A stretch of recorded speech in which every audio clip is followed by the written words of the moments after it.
যেন ভোজভাজির মতো ঘটে গেল অঘটন। ইরানকে আক্রমণ করতে আসা মার্কিন বিমান বাহিনীর রণতরী অবস্থান করছিল ওমান সাগরে, কিন্তু আমেরিকার মনে ছিল অন্য ভয়। আর সে ভয়ের নাম হলো ফাত্তা হাইপারসনিক মিসাইল। ট্রাম্প ভালো করেই জানে কতটা ভয়ঙ্কর হাইপারসনিক মিসাইল ফাত্তা। বলা যায় একরকম নাকে খত দিয়ে পালালো aircraft carrier USS Abraham Lincoln. Oman সাগরের নীল জলরাশি দাঁড়ানো আব্রাহাম লিঙ্কন হঠাৎ করে হারিয়ে গেল আরব সাগরের আড়ালে। ওয়াশিংটন এর মধ্যে জেনে গেছে যে মাত্র 2 মিনিটের মধ্যে যে কোনো রণতরী ধ্বংস করতে পারে এই হাইপারসনিক মিসাইল। ইরানের ভয়ে ওমান সাগর ছেড়ে পালিয়েছে রণতরী ইউএসএস আব্রাহাম লিঙ্কন। ট্রাম্প প্রশাসনের নির্দেশে এই রণতরী সরিয়ে নেওয়া হয়েছে। শুধু তাই নয়, নিজেদের অবস্থান আড়াল করতে বন্ধ রাখা হয়েছে ট্রান্সপন্ডার। প্রশ্ন উঠেছে, এই কি সেই আমেরিকা যে দেশের শক্তি প্রদর্শনের রাজনীতি করে?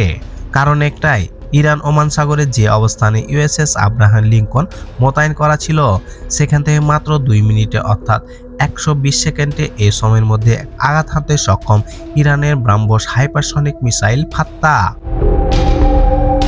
ইরানের দাবি, ফাত্তা শুধু দ্রুতগতি নয়, এটি রাডার ফাঁকি দিতে পারে, দিক পরিবর্তন করতে পারে এবং অকার্যকর করে দিতে পারে প্রচলিত প্রতিরক্ষা ব্যবস্থাকে।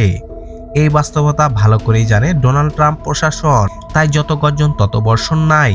বিশেষজ্ঞরা বলছেন, ইরানের ক্ষেপণাস্ত্র সক্ষমতা এখন আর কাগজে কলমে হুমকি নয়, এটি পরীক্ষিত, কার্যকর এবং ভয়ঙ্কর। ঠিক এই জায়গাতেই ভেঙে পড়েছে ট্রাম্পের আগ্রাসী নীতি।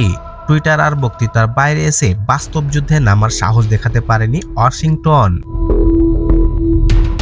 এর মধ্যে তেহরান থেকে সর্বোচ্চ নেতা আয়াতুল্লাহ আলী খমেনির হুঙ্কার, ইরানকে হুমকি দিলে জবাবে ধ্বংসাত্মক।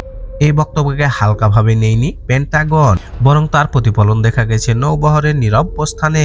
বিশ্লেষকদের মতে, আরব সাগরে গিয়ে রণতরী ট্রান্সপন্ডার বন্ধ করা মানে এক ধরনের স্বীকারোক্তি, শত্রুর চোখ এড়িয়ে থাকা মানে ভয়, আর ভয় মানে দম্ভের পতন। তাই তো প্রশ্ন উঠেছে, মধ্যপ্রাচ্যে আসলে কে নিয়ন্ত্রণ করছে পরিস্থিতি? ওয়াশিংটন, তেহরান এক সময় যে ট্রাম্প প্রশাসনের সর্বোচ্চ চাপ নীতির কথা বলতে, আজ তারা নিজেরাই চাপের মুখে। খামেনির হুঙ্কারে চূর্ণ হয়েছে ট্রাম্পের সেই বহুল প্রচারিত শক্তির রাজনীতি।